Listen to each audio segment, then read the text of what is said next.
દેવગઢ બારિયા ખાતે દેશની આનબાન અને શાન સમાન તાલુકા કક્ષાની તિરંગા યાત્રા યોજાઈ। તિરંગા યાત્રામાં પદાધિકારીઓ, અધિકારીઓ, શાળાના વિદ્યાર્થીઓ અને મોટી સંખ્યામાં નાગરિકો જોડાયા હતા।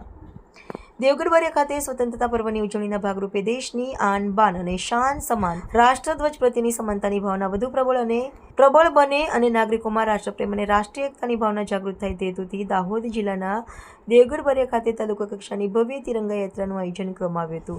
આ તિરંગા યાત્રામાં મોટી સંખ્યામાં નાગરિકોએ ઉત્સાહભેર જોડાઈ દેશભક્તિના રંગે દેવગઢ બારિયાને રંગી દીધું હતું।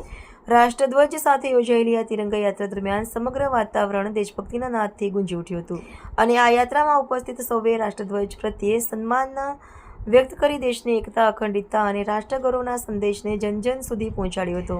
મોટી સંખ્યામાં નાગરિકોએ ઉપસ્થિતિને તિરંગા યાત્રાને જનભાગીદારીનો ઉત્સવ બનાવી હતી। આ તિરંગા યાત્રામાં દેવગઢ બારિયા નાયબ કલેક્ટર અને પ્રાંત અધિકારી હિતેશ ભગોરા મહારાજા અને પૂર્વ ધારાસભ્ય તુષારસિંહ બાવા, પાલિકા પ્રમુખ ધર્મેશ કલાલ, તાલુકા પંચાયત પ્રમુખ, જિલ્લા પંચાયત અને તાલુકા પંચાયતના સભ્યો, મામલતદાર સમીર પટેલ, તાલુકા વિકાસ અધિકારી Bhupendra Bariya, police inspector K Rajput, નગરપાલિકા ચીફ ઓફિસર વૈશાલીબેન Ninama, police sub inspector N Parmar અને પોલીસ અને જીઆરડીના જવાનો, સરપંચો, શાળાના બાળકો અને દેવગઢ બારિયા તાલુકાના નાગરિકો મોટી સંખ્યામાં તિરંગા યાત્રામાં જોડાયા હતા।